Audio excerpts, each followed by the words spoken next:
United States has imposed export controls to restrict China's ability to make high-end semiconductors. These restrictions by US Department of Commerce are aimed at Chinese manufacturing of advanced computing chips, supercomputers, and advanced semiconductors as well.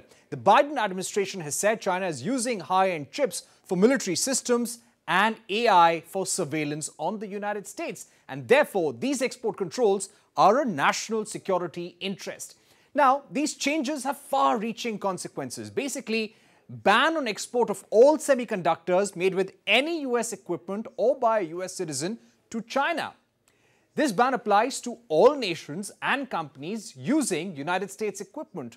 Non-compliance will restrict a company's access to US technology, and those not cooperating will be put in the entity list or subject to sanctions requirement. Most recently, YMTC, a Chinese maker of memory chips, was added to the entity list. A total of 30 companies, including Chinese supercomputer companies, were added to the entity list. Now, as a consequence, Apple has put on hold plans to use memory chips from Chinese YMTC. Remember, Apple wanted to use YMTC chips as they are 20% cheaper than other players in the market. ASML, a Netherlands-based company, has asked its United States employees to stop servicing and shipping to Chinese customers.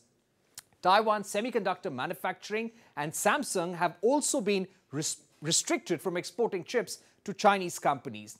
Now, even US citizens, they cannot work in Chinese semiconductor industry, or they may risk losing their citizenship.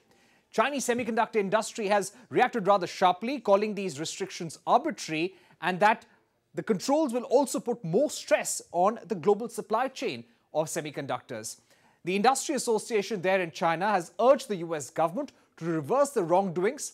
The Indian industry, we've been speaking to many players here, and the Indian industry feels these US export controls have a sweeping impact, and the import of electronic sub-assemblies and modules from China will run into trouble in the short run. There could be supply chain disruptions related to RAM modules, components of modems, mobile phones and laptops. All of this could be impacted. In the long run, though, there is a belief here in India that US export controls could help India with companies looking for alternative manufacturing destinations to China.